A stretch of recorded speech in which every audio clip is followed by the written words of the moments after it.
Looking back now, I remember the night Terence left us. Calvin was 6 years old, clutching his dinosaur pajamas as he watched his daddy walk out that door with nothing but a duffel bag and broken promises. That boy stood there, silent tears streaming down his face, while Denise, only 9 at the time, held my hand so tight her little nails left half-moons in my palm. "He's coming back, right, Mama?" Calvin had asked that night. "Focus on what remains, not what leaves," I told him, though my own heart was shattering. Those early years carved valleys into my soul. I'd wake at 4:30 a.m. to catch the first bus to the Hendersons' home where I cleaned. By afternoon, I'd be at the grocery store stocking shelves until my back screamed. Weekends meant braiding hair in our kitchen while Denise helped with dinner and Calvin sulked in corners, drawing pictures of cars his daddy promised to buy him someday. The difference between my children grew like separate branches from the same tree. Denise would pack her own lunch, help with chores without being asked, and slip notes in my purse saying "Thank you, Mama," with crooked hearts drawn in crayon. But Calvin, my sweet hurting boy, he'd stare at other children's fathers at school events, his eyes hollow with absence. "Why don't we have nice things like Marcus does?" he'd ask, pointing to classmates with new sneakers. "We have something better," I'd say. "We have each other." But my words bounced off him like raindrops on a window. When Calvin turned 13, I caught him in a lie. He told his basketball coach I couldn't attend parent night because I was away on business. The truth was, I'd switched shifts to be there. When I confronted him, his eyes flashed with something that frightened me. "You wouldn't understand," he'd muttered. "Nobody wants their mom showing up in a cleaning uniform." Those words cut deeper than any knife. Still, I pressed on.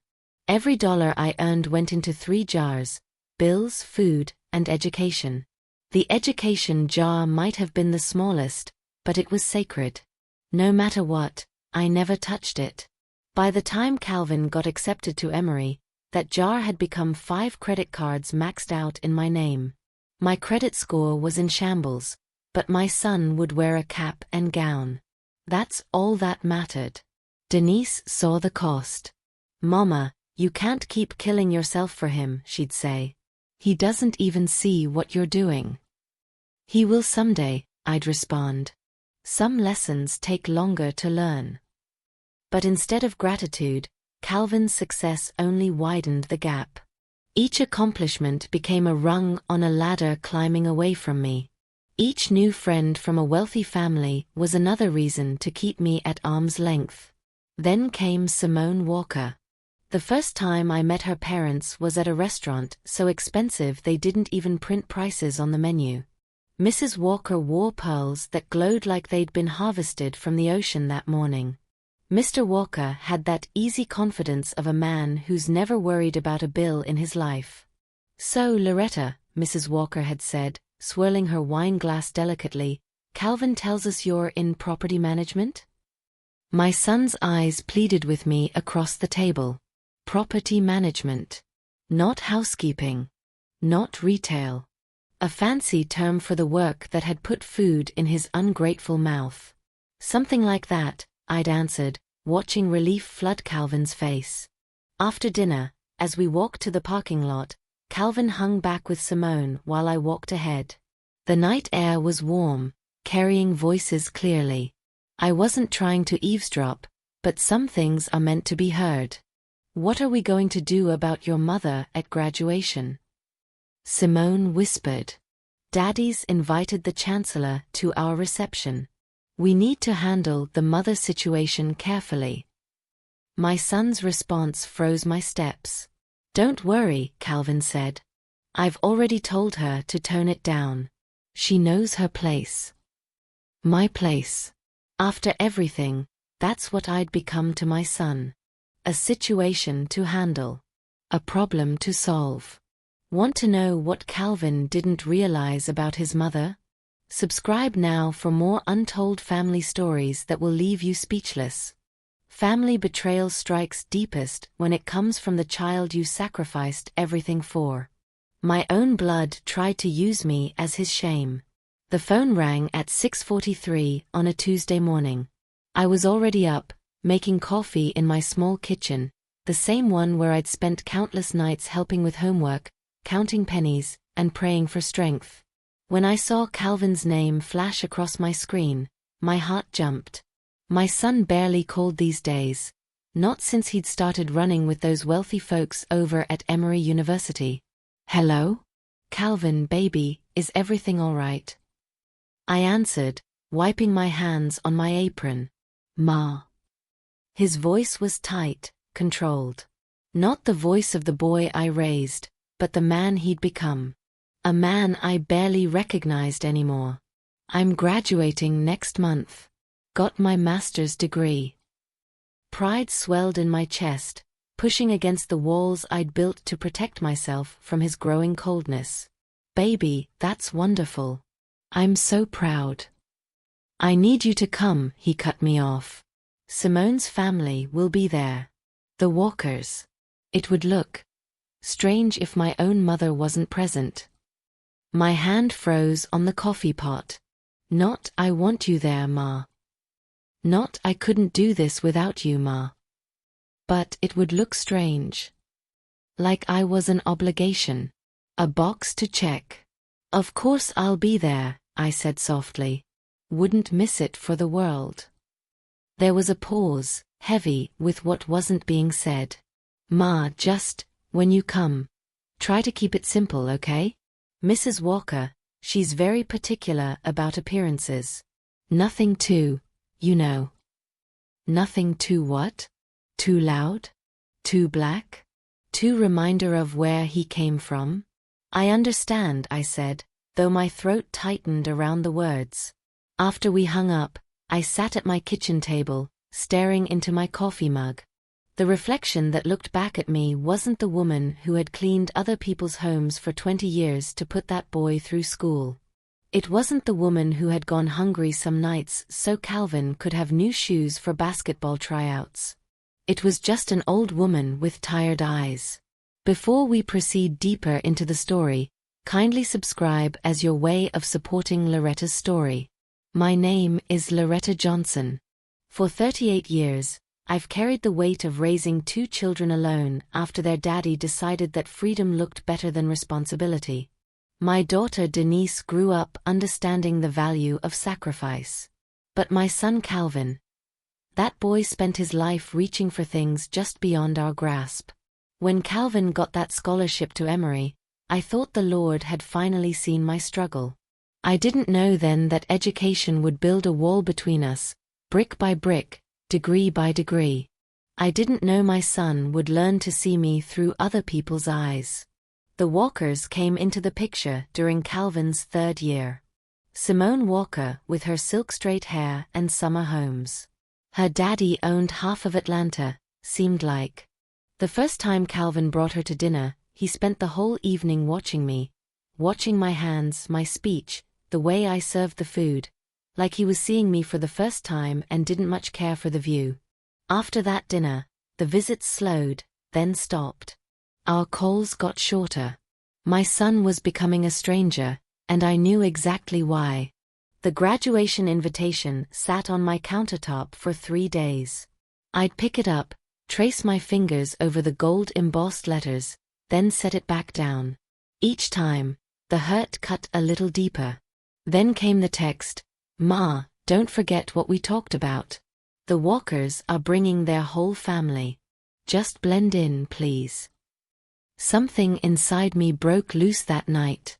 I stood in front of my bathroom mirror, looking at every line on my face, each one earned from working 3 jobs, from raising children alone, from bending but never breaking. And I thought about how my son saw those lines as marks of embarrassment. The tears came hot and fast, but when they dried, what remained wasn't sadness. It was something harder, colder, more determined. I called my daughter. "Denise, baby, I need your help with something." "What is it, Mama?" she asked, concern in her voice. I looked at the graduation invitation one more time before answering. I decided right then that if my own son wanted to use me as a prop to embarrass, I would show him exactly who his mother really was. Looking back now, I remember the night Terence left us. Calvin was 6 years old, clutching his dinosaur pajamas as he watched his daddy walk out that door with nothing but a duffel bag and broken promises. That boy stood there, silent tears streaming down his face, while Denise, only 9 at the time, held my hand so tight her little nails left half-moons in my palm. "He's coming back, right, Mama?" Calvin had asked that night. "Focus on what remains, not what leaves," I told him, though my own heart was shattering. Those early years carved valleys into my soul.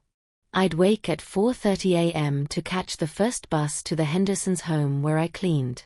By afternoon, I'd be at the grocery store stocking shelves until my back screamed. Weekends meant braiding hair in our kitchen while Denise helped with dinner and Calvin sulked in corners, drawing pictures of cars his daddy promised to buy him someday. The difference between my children grew like separate branches from the same tree. Denise would pack her own lunch, help with chores without being asked, and slip notes in my purse saying "Thank you, Mama," with crooked hearts drawn in crayon. But Calvin, my sweet hurting boy, he'd stare at other children's fathers at school events, his eyes hollow with absence. "Why don't we have nice things like Marcus does?" he'd ask, pointing to classmates with new sneakers. "We have something better," I'd say. "We have each other." But my words bounced off him like raindrops on a window. When Calvin turned 13, I caught him in a lie. He told his basketball coach I couldn't attend parent night because I was away on business. The truth was, I'd switched shifts to be there. When I confronted him, his eyes flashed with something that frightened me. "You wouldn't understand," he'd muttered. "Nobody wants their mom showing up in a cleaning uniform." Those words cut deeper than any knife. Still, I pressed on. Every dollar I earned went into 3 jars: bills, food, and education. The education jar might have been the smallest, but it was sacred. No matter what, I never touched it. By the time Calvin got accepted to Emory, that jar had become 5 credit cards maxed out in my name. My credit score was in shambles, but my son would wear a cap and gown. That's all that mattered. Denise saw the cost. "Mama, you can't keep killing yourself for him," she'd say. "He doesn't even see what you're doing." "He will someday," I'd respond. "Some lessons take longer to learn." But instead of gratitude, Calvin's success only widened the gap.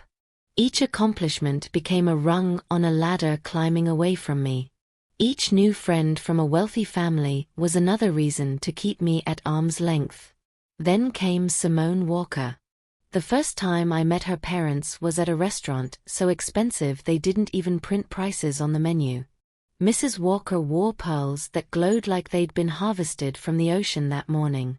Mr. Walker had that easy confidence of a man who's never worried about a bill in his life.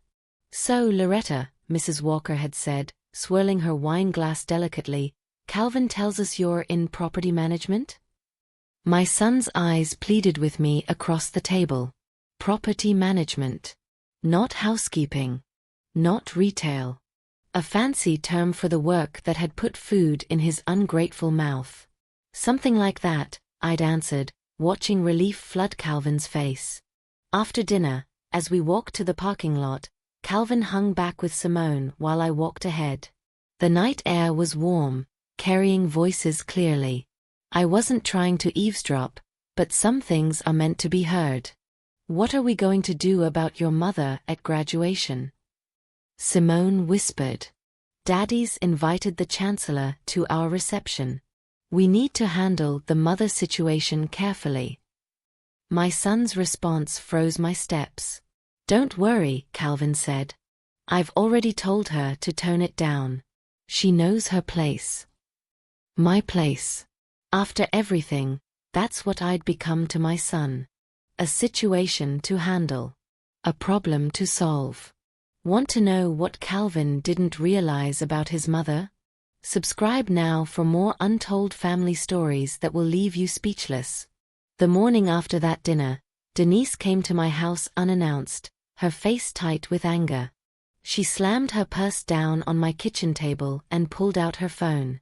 "Mama, you need to see this," she said, handing it to me.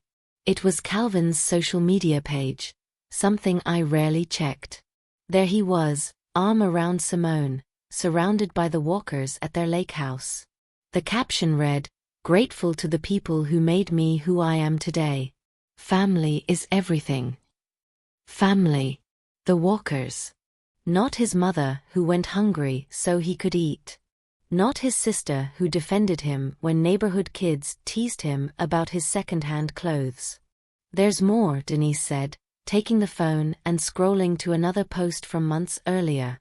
A photo of Calvin with an older man, distinguished gray at his temples, expensive watch glinting on his wrist. The caption, "Wisdom from the father figure who supported my education dreams. Couldn't have made it without you, Mr. Walker." My hands trembled. He's pretending Mr. Walker put him through school? Denise's eyes softened with pity. "It's worse, Mama. I called Simone's cousin. We used to work together. The Walkers believe Calvin comes from money that his father, his real father, invested wisely. They think Terrence is some successful businessman who's been supporting Calvin all along." The room spun slightly. All those nights I'd gone to bed hungry. The arthritis in my hands from decades of scrubbing floors. The payday loans I was still paying off. And my son had erased it all, replacing me with a false narrative that made him more acceptable to these people. "There's something else," Denise continued, hesitation in her voice. "Simone's cousin overheard Calvin and Simone planning something for graduation. Something about putting you in your place, showing everyone where you really belong. I think they want to humiliate you, Mama." A cold stillness settled over me. "How?" "They're seating you in the back, away from the Walkers. After the ceremony, they've arranged for you to be excluded from the professional photos. And at the reception, Calvin told them you'd be more comfortable helping in the kitchen rather than sitting with the guests." The kitchen. Like I was the help. The maid. The invisible woman who should know her place. I sat there, feeling the weight of betrayal press against my chest until I could hardly breathe. This boy, this man, who carried my blood, my name, my sacrifice in his very bones, had decided I wasn't good enough to stand beside him in his moment of triumph. 2 days later, I was sweeping my front porch when a sleek black car pulled into my driveway. Out stepped Mr. Henderson, now in his 80s, stooped but elegant in a pressed suit. I'd cared for his wife through her final years of Alzheimer's, bathing her, feeding her, singing hymns when the confusion made her cry out in the night. "Miss Loretta," he called, his voice still strong despite his age. "May I have a moment?" We sat on my porch swing, the chains creaking gently as he told me he'd heard about Calvin's graduation from his nephew who worked at the university. "You raised that boy right," Mr. Henderson said. "Despite everything." I just nodded, not trusting my voice. "Marjorie always said you had more dignity in your little finger than most folks have in their whole body," he continued, mentioning his late wife. "She'd be mighty upset to hear how your boy is treating you now." He reached into his jacket pocket and pulled out a small card, placing it in my palm. It read, "Luxury Transportation Services, Gregory Henderson, Proprietor." "My nephew started this business last year. Got himself a fleet of fine automobiles," Mr. Henderson explained. "Including a Rolls-Royce Ghost. Brand new. Black as midnight with an interior soft as a cloud." I tried to hand the card back. "Mr. Henderson, I can't afford." He closed my fingers over the card. "It's not for hire, Miss Loretta. It's a gift. For all you did for Marjorie when nobody else could bear to look at what she'd become.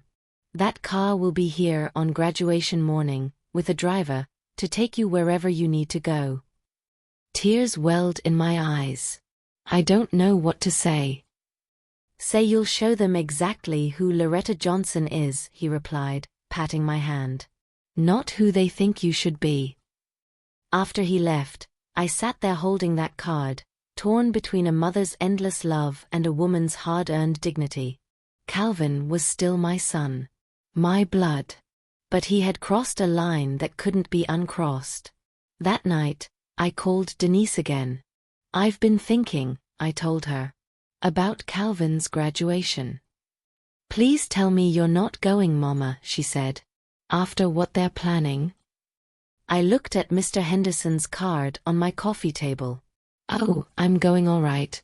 But what they don't know is that I have a plan of my own. This family showdown is about to get intense.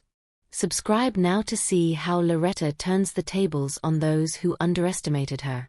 Graduation morning dawned clear and bright. I stood before my bedroom mirror, a woman transformed. Not by fancy clothes or expensive jewelry, but by resolve that straightened my spine and lifted my chin. I'd chosen a cream-colored suit, modest yet elegant, with a silk blouse the color of fresh peaches. My grandmother's pearl earrings caught the light as I fastened them. These pearls had survived the Depression, Jim Crow, and generations of women who refused to break. Today, they would witness another Johnson woman standing her ground. As I applied my lipstick, the same shade I'd worn to Calvin's high school graduation, memories flooded back. His first steps across our apartment floor while I cheered him on. The night I'd stayed up until 3 a.m. hand sewing his science fair costume because the store-bought ones cost too much. The time I'd pawned my wedding ring, the only valuable thing I owned, to pay for his senior class trip to Washington, D.C. Every sacrifice felt fresh, every late night vivid as I prepared to face my son and the false world he'd created. My doorbell rang precisely at 9 a.m. Outside stood a young man in a crisp uniform. Miss Johnson? I'm Gregory Henderson, Jr., my great-uncle sent me personally.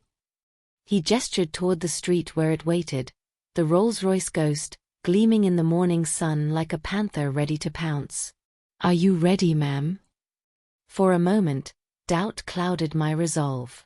Was I really going to do this? Make a scene at my son's graduation? But then I remembered, I wasn't making a scene. I was simply refusing to be erased. I'm ready, I said, gathering my purse and a small gift box containing the watch I'd saved 3 months to buy Calvin. As we drove through Atlanta toward Emory's campus, I tried to imagine what was happening in Calvin's world right now. Calvin adjusted his tie for the 5th time, hands shaking slightly. Today should have been perfect. His magna cum laude master's degree. Simone by his side.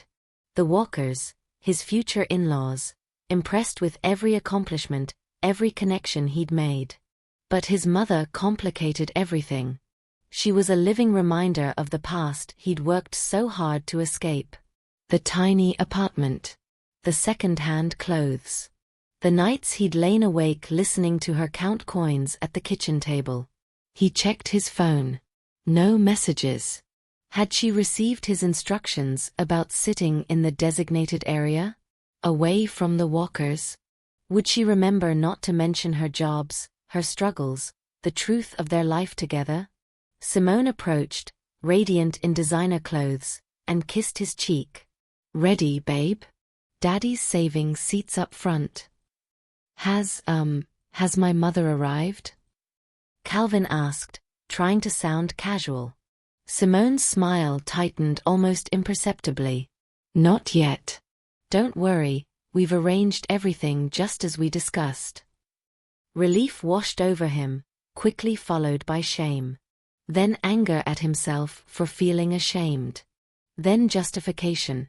Wasn't he allowed to reinvent himself? Hadn't he earned this new life? A commotion near the entrance caught their attention. People turning, pointing, murmuring.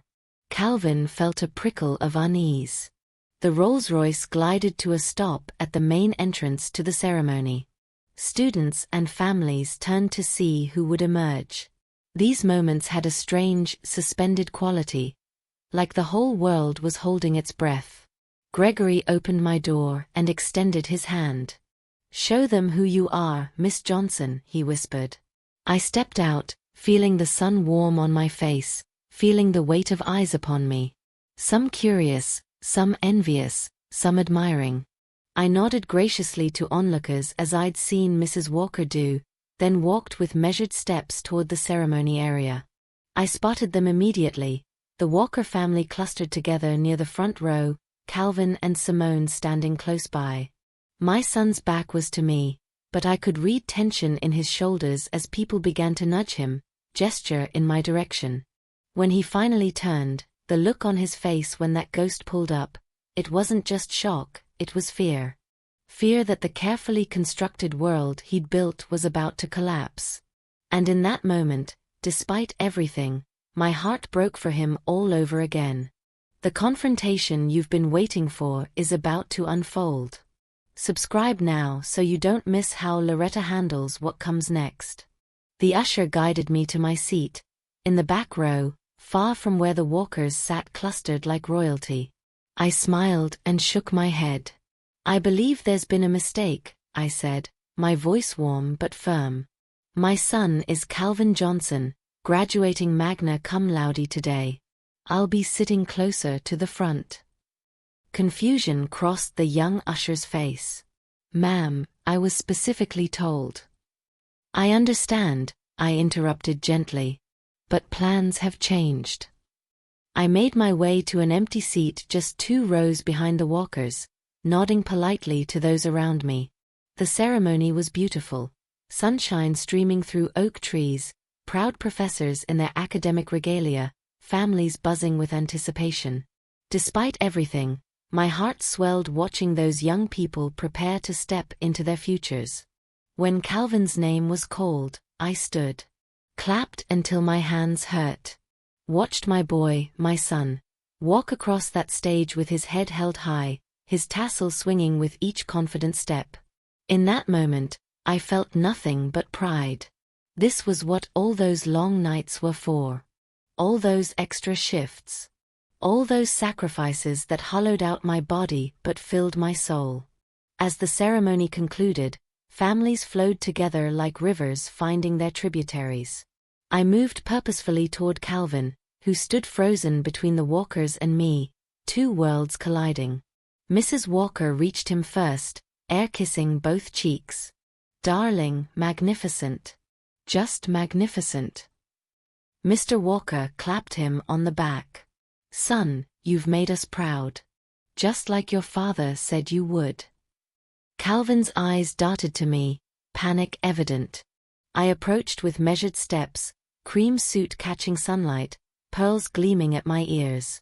"Calvin," I said, voice steady. "Congratulations, baby." His Adam's apple bobbed as he swallowed. "Ma. You made it." Mrs. Walker turned, her perfect eyebrows arching slightly. "Ah, Mrs. Johnson. What an entrance you made. I almost didn't recognize you." Her voice dripped honey-coated poison. I simply smiled. "Loretta, please," I corrected. "And thank you." A friend insisted I arrive in style for such an important day. Calvin stepped between us, words tumbling too quickly. "Mrs. Walker, this is my mother. Mom, this is Simone's family." "We've met briefly," I said, extending my hand. "Though I believe there's much we don't know about each other." Mr. Walker shook my hand firmly. "Indeed. Calvin speaks so rarely of his early years. Though understandably, focused on the future, not the past, right?" "The past shapes us," I replied. "Gives us roots. Strength." Calvin laughed nervously. "Let's take some photos, shall we?" The photographer gestured us into position. I moved to stand beside Calvin, but Mrs. Walker smoothly intercepted. "Family portrait first," she announced. "Calvin, Simone, Mr. Walker and myself. Mrs. Johnson, would you mind?" The dismissal hung in the air between us. Calvin didn't defend me. Didn't insist I join them. Instead, he looked at the ground, shame and relief battling across his features. I stepped back, dignity intact. Of course. Take your time. As they posed, Mrs. Walker's voice carried clearly. We always knew Calvin would achieve greatness. When his father showed us his early academic records, we just knew. My head snapped up. His father. Mrs. Walker continued, oblivious to the landmine she'd stepped on. Oh yes. Terence has been so proud, tracking Calvin's progress. He showed us Calvin's college applications, the financial planning he'd done for Calvin's education. He's quite the dedicated father, despite the circumstances. The world tilted sideways. Terence? Financial planning? The man who hadn't sent a single dollar in child support? Who'd disappeared so completely that Calvin had cried himself to sleep for months? I'm sorry, I said, my voice unnaturally calm.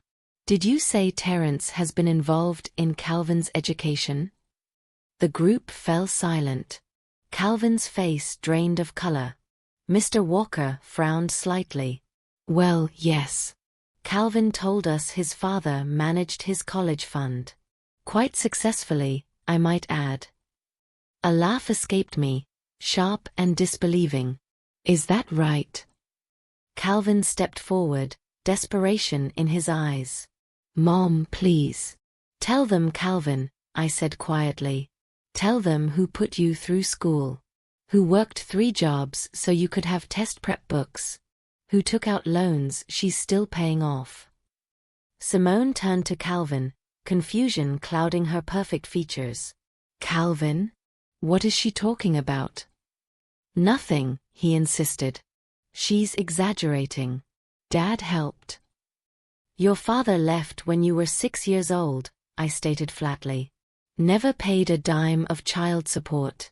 Never attended a single school event. Never called on your birthday. The Walkers exchanged glances. Mrs. Walker's smile thinned to a brittle line.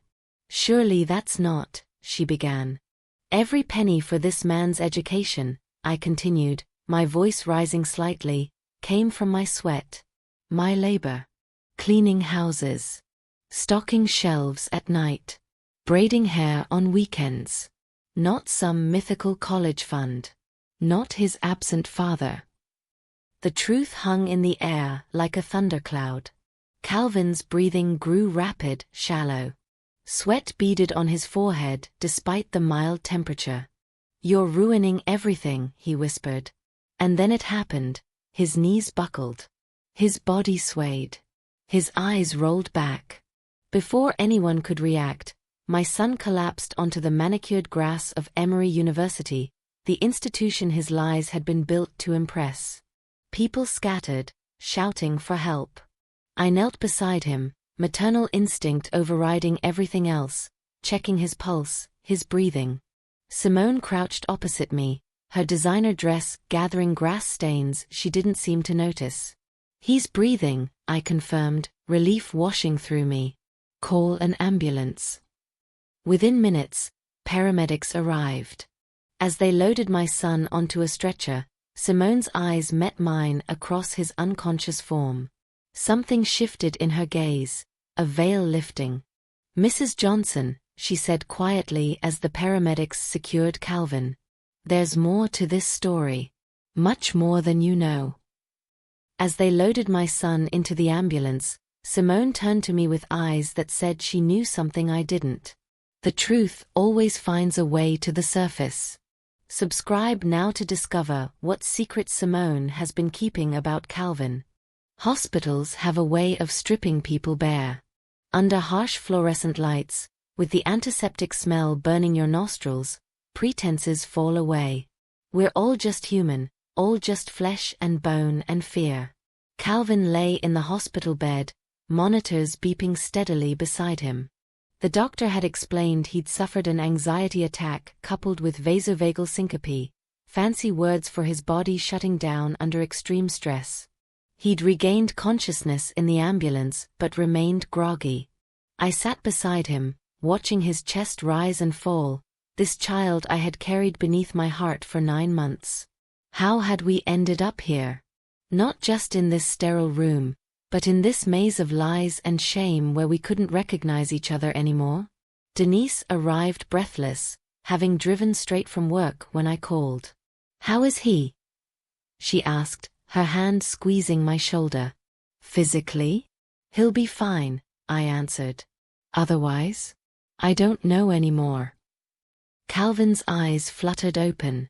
Recognition dawned, followed immediately by remembrance. Shame flooded his features. "The Walkers," he croaked. "In the waiting room with Simone," Denise answered, her tone cooler than the air conditioning. Calvin closed his eyes again. "Everyone knows now, don't they? About the lies." "Some of them," I acknowledged.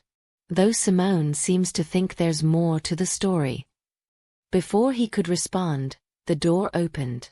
Simone entered alone, looking smaller somehow, less polished than usual.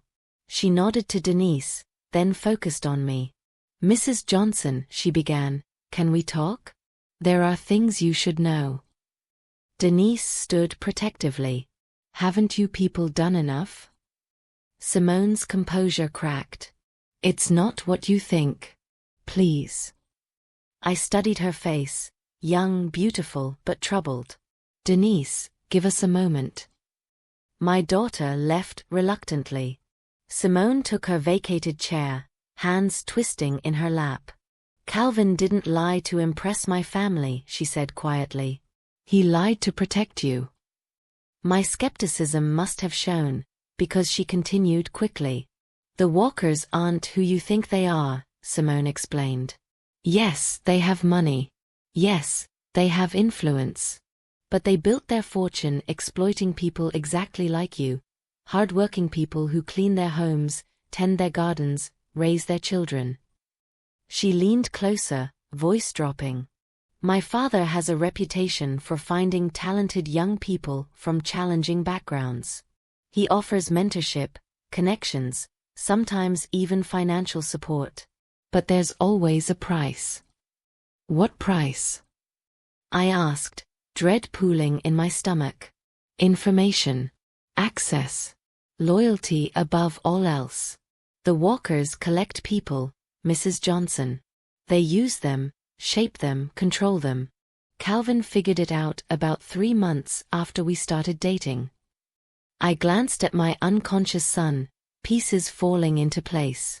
So the lies about his background were to keep you off their radar, Simone confirmed. "Calvin realized if they knew about you, a single mother who'd sacrificed everything for her son, who'd built something from nothing, they'd try to use you too. Or worse, discredit you if you ever spoke against them." The room seemed to shrink around us. "And you? Where do you stand in all this?" Pain flickered across her face. "I'm their daughter. But I'm not blind to who they are. I've been trying to distance myself gradually. Calvin has been helping me." Calvin stirred, reaching weakly for Simone's hand. "I tried to keep you away from them, Ma," he whispered. "I thought if they believed my father was some successful businessman, they'd have no reason to look into my real background. No reason to find you. All those times you pushed me away. To protect you," he insisted. "They have ways of destroying people who don't fit their narrative. I couldn't let that happen to you. Not after everything you've done for me." I felt tears threaten. So the seating arrangement at graduation? The separate photos? "My parents' idea," Simone admitted. "Calvin fought it, but they insisted. Said it was protocol for certain family situations. When you showed up in that Rolls-Royce, it threatened their control," I finished. Calvin nodded weakly. "I never told them you cleaned houses or worked multiple jobs, Ma. I swear. I just let them believe the story about my father because it kept you safe. I wanted to believe him. After the hurt, the betrayal, the years of growing distance. I desperately wanted this explanation to heal everything.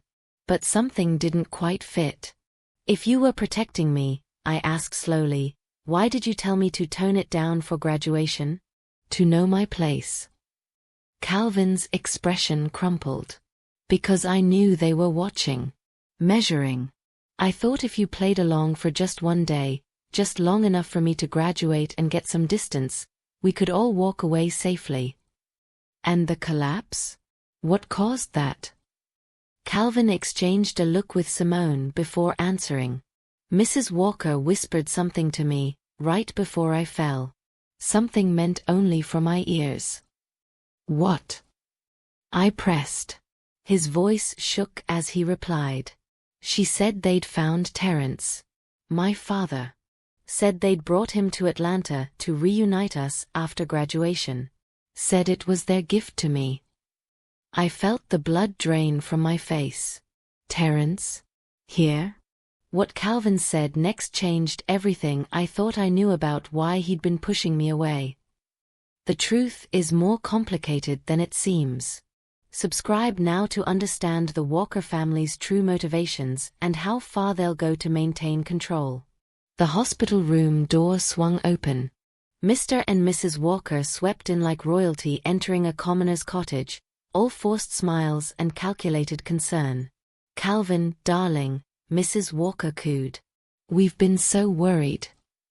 Her eyes slid dismissively over me before returning to my son. Mr. Walker stood slightly behind her, one hand casually in his pocket, the other holding an expensive-looking gift bag. Doctor says you had quite the episode, he commented. Stress can be a killer in our circles. Our circles. The boundary drawn with two small words. Calvin struggled to sit up straighter. Mr. Walker, Mrs. Walker. Thank you for coming, but I'm actually having a private conversation with my mother right now. Mrs. Walker's smile didn't waver. Of course, dear. We just wanted to let you know your surprise is still waiting. He's very eager to see you. I don't want to see him, Calvin stated flatly. Mr. Walker frowned. Now, son. We've gone to considerable expense and effort to locate your father. The least you could do is... He is not my father, Calvin interrupted, his voice stronger than it had been since the collapse. A father is more than DNA. A father shows up. A father sacrifices. His hand found mine on the hospital blanket. A parent is the person who stays. The atmosphere in the room shifted. Something dangerous flickered behind Mrs. Walker's polished exterior. I see your mother has been filling your head with her version of events, she said coldly. Perhaps if you knew the whole story. I know enough, Calvin replied. I know you tracked down a man who abandoned his family 20 years ago, brought him to my graduation as a gift, and expected me to be grateful. I know you did this without asking me. Without considering what it might mean to me or my mother. Mrs. Walker's mask slipped further. We were trying to help complete your family narrative. Every successful man needs a proper origin story. Two successful parents, overcoming adversity together, it plays better in certain circles. The raw calculation in her words chilled me. Calvin had been right about these people. They collected and shaped lives like artists molding clay, with no regard for the humanity beneath their fingers. My mother is my family, Calvin stated. She's my origin story. Her sacrifices, her strength, that's my narrative. Simone stepped forward, standing beside Calvin's bed. Mom, Dad, this has gone too far. I told you how Calvin felt about his biological father. Mrs. Walker's eyes narrowed at her daughter. Simone, dear, you don't understand the bigger picture. We have plans for Calvin. For both of you. No, Simone replied firmly. No more plans. No more narratives. No more controlling people's lives to fit your vision. The door opened again, and Denise walked in, assessing the scene with sharp eyes. Everything okay in here? It's fine, I assured her, standing slowly. Mr. and Mrs. Walker were just leaving. Actually, Mrs. Walker countered, we need a moment alone with Calvin to discuss his future with our firm. Perhaps you could wait outside. I felt something shift inside me, the last thread of politeness snapping clean. Let me make something perfectly clear, I said, my voice low but steady. The only future being discussed in this room is one where my son recovers fully and makes his own choices. Not yours. Mr. Walker stepped forward, authority in his bearing. Mrs. Johnson, you don't understand what's at stake here. We've invested considerably in Calvin's career trajectory. And I've invested my entire life in his existence, I replied. Difference is, I never expected a return on that investment beyond his happiness. The standoff lingered, tension crackling between us. Finally, Calvin broke the silence. Mr. Walker, I appreciate the opportunities your firm has offered.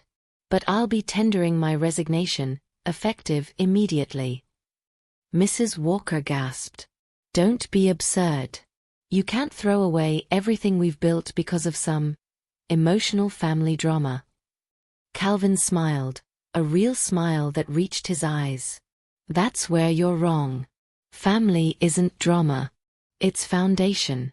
And I've just remembered what mine is built on. The Walkers departed in brittle silence, threats of consequences lingering in their wake. Simone stayed, her hand gripping Calvin's tightly. They'll cut me off, she whispered. When this sinks in. Calvin looked at her steadily. And will that change how you feel about us? She shook her head. I've watched your mother stand her ground against my parents, the most intimidating people I know. If she can do that for you, I can certainly do it for myself. 3 days later, Calvin was discharged. Denise drove us all to my house, the modest home I'd saved 20 years to buy. As we settled on the porch with glasses of sweet tea, Calvin finally told the whole truth. When I started dating Simone, I thought the Walkers were everything I'd ever wanted to be. Polished, connected, powerful, he admitted. But then I saw how they operated, collecting people like assets, discarding anyone who didn't serve their purpose. Why didn't you just tell me? I asked. Because I was ashamed, he confessed. Not of you, never truly of you. I was ashamed that after everything you taught me about character and integrity, I still got seduced by their world. I still wanted what they had, even after I saw how they got it. Denise squeezed his shoulder. People make mistakes, Calvin. Especially when those mistakes look like opportunities. A month later, life had found a new rhythm. Calvin had taken a teaching position at a community college. Less prestigious than the Walker firm, but meaningful work that made him smile again. Simone, cut off financially as predicted, had moved into a small apartment and started a non-profit focused on labor rights. We sat around my kitchen table for Sunday dinner, Calvin, Denise, Simone, and me. The ghost of old hurts still lingered, but with each shared meal, each honest conversation, those ghosts grew fainter. You know what still gets me? Calvin said, passing the cornbread. That Rolls-Royce. The look on everyone's faces when my mother stepped out of it like she owned the world. We all laughed, the memory transformed from confrontation to triumph. Mr. Henderson sends his regards, by the way, I told Calvin. Says his car service is doing well and he's saving you a job if teaching doesn't work out. Later, as Calvin and Simone prepared to leave, my son hung back on the porch steps. I'm sorry, Ma, he said softly. For everything. I touched his face, the same face I'd wiped tears from, bandaged scrapes on, watched grow from baby to boy to man. Some lessons cost more to learn than others, I told him. But as long as you learn them, the price was worth paying. He hugged me tightly, whispering, "Thank you for not giving up on me." As I watched them drive away, I thought about that graduation day. The Rolls-Royce. The collapse. The hospital revelations. None of it had gone as planned, neither Calvin's plans nor mine. But perhaps that was the point. In the end, it wasn't about arriving in style or proving my worth to people who could never understand it anyway. It was about holding firm to the truth when lies seemed easier. About recognizing that genuine success isn't measured by addresses or account balances, but by the strength of bonds that can bend without breaking. My son had finally learned what I'd always known. Sometimes the most powerful thing you can do is simply refuse to be ashamed of who you are and where you come from.